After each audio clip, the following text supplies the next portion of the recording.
Mi canal de YouTube sobre la muerte y lo que la Biblia dice sobre este tema. Cientos de personas comenzaron a comentar, algunos de ellos me dieron mucha tristeza, porque colocaban argumentos sin ningún texto bíblico que respalde. Otros colocaban el texto de Lucas 16, donde habla del rico y Lázaro, para fundamentar que existe un lugar de tortura para los impíos. Mas yo encontré dos comentarios que me pusieron más triste por el concepto que tenían de Dios. Uno de ellos decía así: si Dios no me va a mandar al infierno para quemarme allí para siempre, entonces dejaré de ser religioso.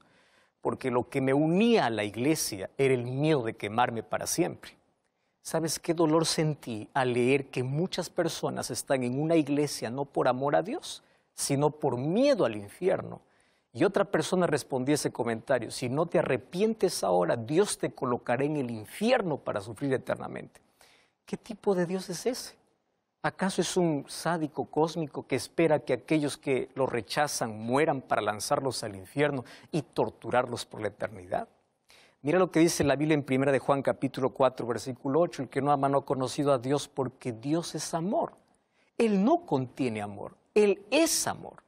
Entonces la creencia del tormento eterno desvirtúa el carácter de Dios, porque coloca a Dios como un tirano. Y claro que en la Biblia encontramos varios textos que hacen referencia a la eliminación completa del pecado. Mas ¿cómo nació la idea de que Dios va a colocar a los pecadores en un lugar donde eternamente van a estar sufriendo? Lamentablemente, la mayoría de los cristianos hoy creen un infierno dentro de las fantasías o de los fantasiosos patrones de Dante Alighieri. Y él pintó al diablo, como muchos lo imaginan, con rabo, con cuernos, con un tridente en la mano, donde es atormentado y atormenta a todos los seres humanos que no fueron salvados de sus pecados. Y muchos piensan que eso comienza inmediatamente después de la muerte de cada persona, y a partir de allí, durante toda la eternidad, está sufriendo. Teresa de Ávila fue canonizada como santa por el Papa Juan Pablo II.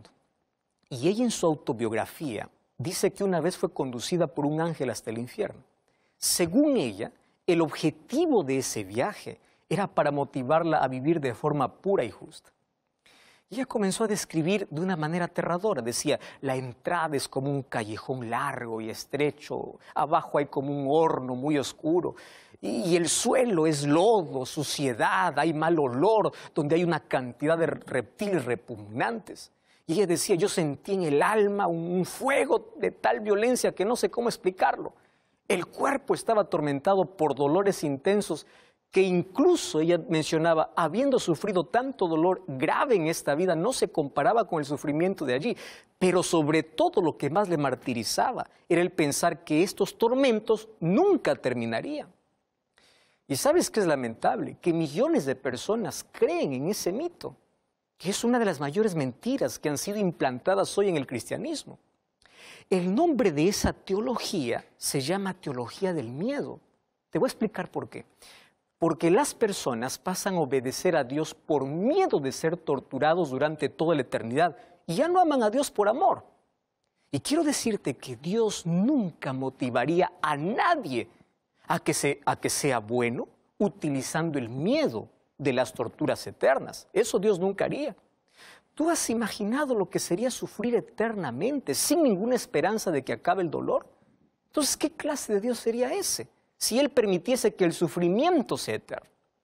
Y yo quiero reflexionar contigo en algunas preguntas que quiero que juntos podamos reflexionar. Primera pregunta: ¿tú crees que sería justo que una persona que vivió 90 años en pecado, rechazó a Dios durante esos 90 años, después de su muerte, Dios lo tenga por millones de años torturándolo? ¿Tú llamas eso justicia? Eso no tiene lógica. Y es más, es una afrenta al carácter de Dios. ¿Sabes que la Biblia nos enseña que los malvados serán quemados y serán destruidos? Pero la Biblia no enseña que ellos serán quemados por los siglos y eternamente. Ese mito de que el impío vivirá eternamente torturado allí por el fuego, ¿sabes qué ha separado a millones de personas sinceras de Dios y de la Biblia? Porque muchos dicen: ¿qué Dios es ese? Es un Dios injusto, tirano, es un sádico. Y quiero decirte que una doctrina que separa a las personas de Dios no es correcta. Tampoco una doctrina bíblica te va a llevar a servir a Dios por miedo. Si tú estás sirviendo a Dios por miedo, eso no es correcto. Cuando la Biblia dice que debes temer a Dios, se refiere a respetar, a amar, a obedecer, pero hacerlo por amor, no por miedo. Y aquí tengo una segunda pregunta. ¿Cómo pasarías la eternidad pensando que un familiar tuyo que se perdió está ardiendo eternamente? ¿Cómo tú pasarías la eternidad? Eso no sería una eternidad. Una tercera pregunta para la reflexión. Para ser torturado eternamente, hay que vivir eternamente. ¿Estás de acuerdo conmigo? Eso significa que Dios nunca podría destruir el pecado, porque los pecadores continúan vivos y torturados. ¿Estás entendiendo? Ahora, la Biblia dice que vida eterna solamente tienen los que creen en Jesús. Juan 3:16, ¿recuerdas? Aquel que cree en Jesús. Entonces, ¿de dónde salió la idea que los impíos serán torturados por toda la eternidad? Porque para ser torturado eternamente, tendría que vivir eternamente. Y eso no dice la Biblia. Entonces, la confusión viene por dos palabras. Y estas dos palabras son traducidas como infierno en nuestro idioma castellano. Una de esas palabras es la palabra Sheol. Es una palabra hebrea que significa sepultura o lugar de silencio. La segunda palabra es griega, es la palabra Hades. ¿Qué significa Hades? Sepultura. Entonces, algunas versiones de la Biblia traducen Hades o Sheol como ¿qué? Como infierno. Sin embargo, cada vez que leas infierno debe comprenderse como ¿qué? Como sepultura. Porque cuando la persona muere, permanece en un estado de inconsciencia allá en el cementerio. No está en el cielo, no está en el purgatorio. Eclesiastés capítulo 9, versículos 5 y versículo 6 dice, los vivos saben que han de morir, pero los muertos nada saben. Entonces, la Biblia afirma claramente que no hay conciencia de nada durante el estado de la muerte hasta la resurrección. O sea, no hay vida celestial ni hay vida infernal. Mira lo que dice el libro de 1 Tesalonicenses capítulo 4, versículo 13 hasta el versículo 16. Hermanos, no queremos que ignoren acerca de los que duermen para que no se entristezcan como aquellos que no tienen esperanza. ¿Acaso no creemos que Jesús murió y resucitó? Así también Dios resucitará con Jesús a los que han muerto con Él.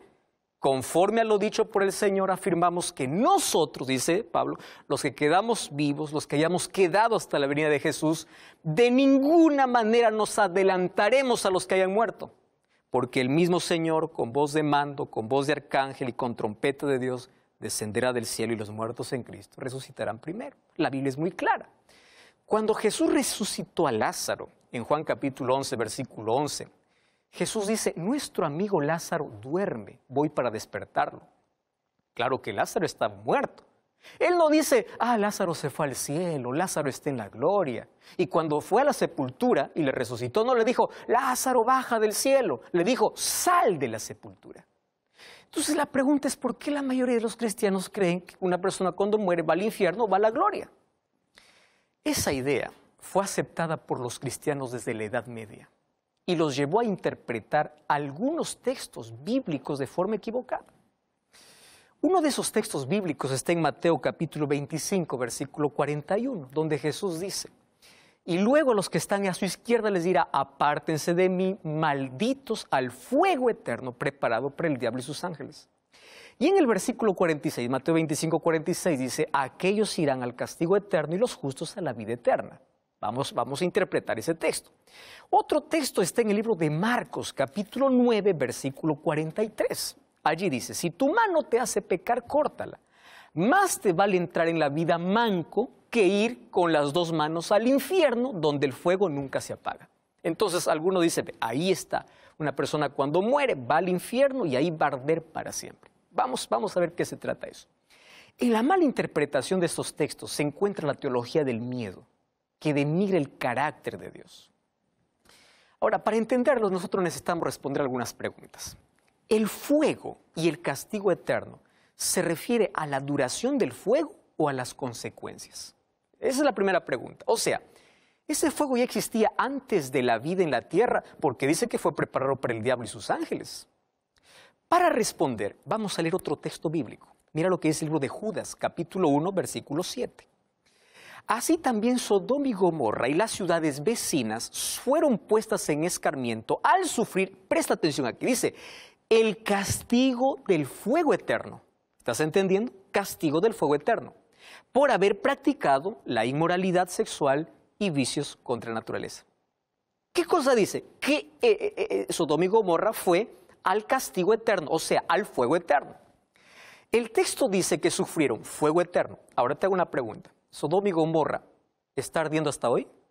Claro que no. Entonces la cuestión no es la duración del fuego, sino la duración de las consecuencias. Es decir, la muerte es eterna. El fuego es literal, claro, el fuego arde, quema, consume, pero no es de duración eterna. Los resultados son eternos.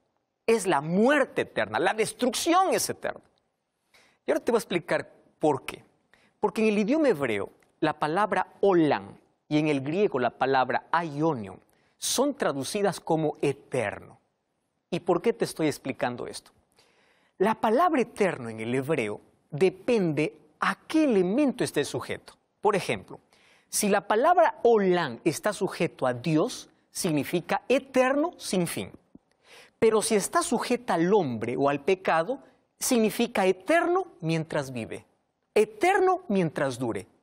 Por eso es que la vida eterna es real, porque está sujeta ¿a qué? A Dios. ¿Entiendes? Te voy a llevar a un texto bíblico. Primera de Crónicas, capítulo 28, versículo 4. Presta atención. David dice así: Jehová, el Dios de Israel, me eligió de toda la casa de mi padre para que eternamente fuese el rey de Israel. ¡Wow! ¿Qué palabra está aquí? Olam. Pero Primera de Crónicas, capítulo 29, versículo 27, dice así: el tiempo que reinó sobre Israel fueron 40 años. O sea, fue eterno mientras vivió. O sea, aquí eterno significa de manera ininterrumpida mientras existió. Mas cuando la palabra está unida directamente a Dios, es eterno sin fin. Por ejemplo, Juan 3:16, para que todo aquel que en él cree no se pierda, mas tenga vida eterna. ¿A dónde está unida la palabra eterno? A Dios, por eso es eternidad sin fin. 1 Juan 5:12 dice, quien tiene al Hijo tiene la vida. Otro ejemplo lo encontramos en en Isaías 34:10. Allí dice que el humo de una ciudad impía subirá eternamente. Pero hoy no existe más ese humo, porque no está hablando que el fuego durará para siempre, sino que esas ciudades serán destruidas para siempre. O sea, el fuego eterno en sus resultados, no en su duración. Cuando tú entiendes el significado real de las palabras, todo se vuelve más comprensible.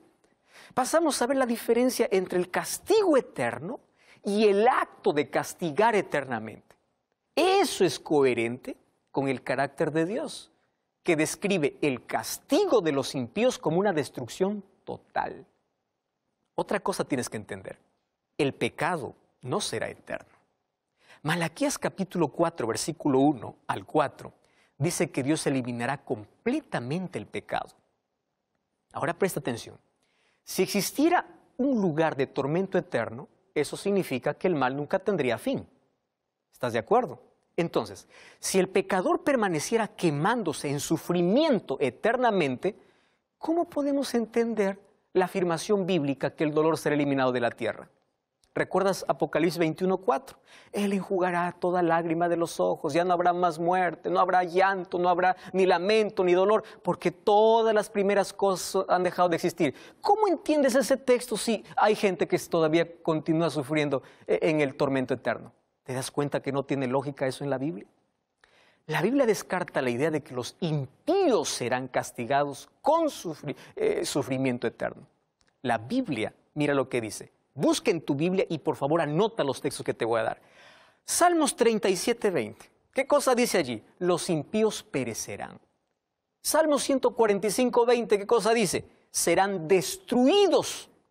Cuando vamos al libro de Salmos capítulo 21, versículo 9, dice que morirán consumidos. Cuando vamos a Apocalipsis capítulo 9, capítulo 20, versículo 9 y versículo 14, dice que los impíos serán eliminados. Incluso la muerte será destruida para siempre. Entonces, si Dios va a destruir la muerte, ¿cómo va a permitir que el dolor continúe?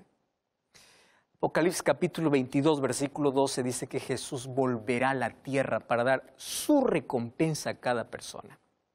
Vida eterna o muerte eterna. En otras palabras, el castigo es real. El lago de fuego y azufre existirá para destruir el pecado y todos aquellos que no se arrepintieron. Pero ellos no quedarán ardiendo eternamente. ¿Sabes que eso será triste para Dios? Porque Él no tiene ningún placer en la muerte del impío, dice en 2 de Pedro 2:9. Pero cada uno también cosechará lo que decidió sembrar. Pero la idea de que Dios tiene un lugar en el que las personas se quemarán eternamente no es bíblica. Termina desvirtuando el carácter de Dios. Es verdad que Dios ejerció su juicio contra el mal por medio del diluvio y destruyó esa generación. Es verdad que Dios destruyó el pecado, destruirá el pecado y a los pecadores con fuego, real y literal. Cada uno pagará según sus decisiones y sus obras, pero no quedarán ardiendo para siempre, serán destruidos para siempre. ¿Sabes que por cada persona que muere eternamente hay una lágrima en el rostro de Dios? Y después que el último pecador muera y la tierra esté totalmente purificada por el fuego que descendió, entonces Dios enjugará de nuestros ojos toda lágrima. La maldad nunca más se levantará sobre la tierra. Pastor, ¿y qué significa la parábola del rico y Lázaro? Si tú vas a Lucas 16, 19 al 31, en primer lugar, te voy a decir que una doctrina no se basa en una parábola, porque las parábolas tenían un objetivo, mostrar una lección espiritual. Jesús contó varias parábolas porque éstas servían de recursos prácticos para que las personas entendieran el reino de los cielos. Esas parábolas tenían que ver con las actividades que ellos realizaban, con las historias que ellos conocían. Entonces no todas las parábolas eran reales. Por ejemplo, la parábola del rey que invitó a la boda de su hijo y nadie quiso ir. Eso era una historia creada para mostrar una lección espiritual. ¿Quién podría rechazar la invitación de un rey? Si alguien quiere fundamentar una doctrina en una parábola, entonces ¿cómo fundamentar el carácter de Dios tomando la parábola del juez injusto? Para resumir aquí lo que Jesús contó, había un hombre rico que cada día hacía un banquete. También había un mendigo llamado Lázaro que estaba en la puerta lleno de llagas y anhelaba comer de las migajas que caían de la mesa del rico. Y un día el mendigo murió y fue llevado al cielo, al seno de Abraham, y el rico también murió, pero fue al Hades. Levantó sus ojos y allí miraba, mientras estaba atormentado, que Abraham tenía en su seno a Lázaro. Y le dice: Padre Abraham, ten misericordia, envía a Lázaro para que moje la punta de su dedo en el agua, para que refresque mi lengua, porque estoy atormentado. Y Abraham le dice: acuérdate que en la tierra tú tuviste bienes y Lázaro males. Ahora él está consolado y tú atormentado. Veamos algunos detalles. En primer lugar, en esta historia quien se salva no es por creer en Jesús, sino porque vivió en miseria. Y eso la Biblia no dice acerca de la salvación. La salvación es por creer, no porque aquí fuiste pobre, de frente te vas al cielo. Número 2, ¿dónde queda el seno de Abraham? ¿De qué tamaño es el seno de Abraham para recibir a todos los que mueren en Cristo? Si el seno de Abraham es el lugar donde van los creyentes, ¿a dónde fueron los que murieron antes de Abraham? ¿Te das cuenta? Esto es una parábola. El libro de Hebreos capítulo 11 presenta una galería de hombres y mujeres de fe. Entre ellos se encuentra Abraham. Sin embargo, en el versículo 39 dice que ninguno de ellos recibió lo prometido. Es decir, nadie tiene recompensa. Nadie fue al cielo. Ellos descansan en sus tumbas esperando la resurrección. Jesús dijo en Mateo 5:17 que Él no vino para anular la ley y los profetas. Si Jesús quería enseñar que una persona cuando muere va al cielo o va al infierno, entonces estaría anulando todo lo que los profetas dijeron y todas las enseñanzas del Antiguo Testamento. Y otra cosa, si esta parábola estuviera describiendo lo que sucede cuando una persona muere, entonces, ¿significa que el cielo está cerca del infierno? ¿Que ambos grupos pueden conversar? ¿Que uno es feliz mirando al otro que está sufriendo eternamente? ¿Qué cielo es ese que está cerca del tormento viendo que las personas se consumen?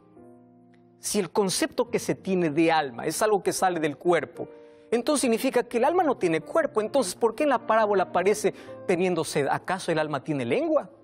Ahora fíjate, si las personas van al cielo cuando mueren, significa que ya fueron juzgadas. Entonces, ¿para qué juicio final? ¿Qué sentido tiene la resurrección? Si una persona cuando muere va a recibir su recompensa en el cielo, ¿para qué Jesús vendría a resucitar a los muertos si ya todos están disfrutando? Apocalipsis 22:12 dice: yo vengo pronto y mi galardón para recompensar a cada uno conforme fuere su obra. Es decir, nadie tiene recompensa adelantada. La recompensa es cuando Jesús regrese.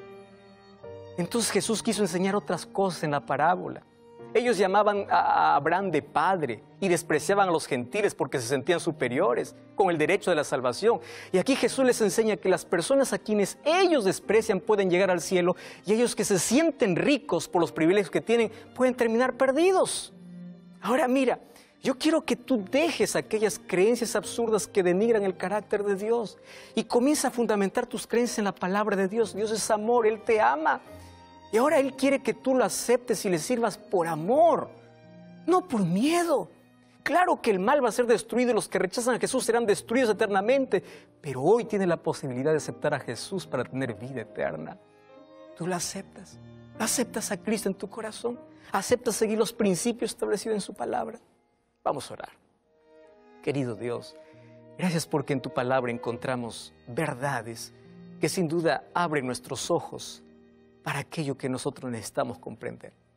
Gracias porque en tu amor un día vas a eliminar el pecado, pero hoy nos das tu gracia para que aceptemos la vida eterna. Y hoy queremos desechar aquellas creencias absurdas que denigran tu carácter, porque queremos servir y amar a ese Dios de amor. Y ayúdanos a hacerlo porque te amamos. Entregamos nuestro corazón en el nombre de Jesús. Amén. Te invito a buscar una iglesia adventista el séptimo día para continuar aprendiendo sobre la palabra de Dios. Recuerda que la verdad te da libertad, te prepara para la eternidad.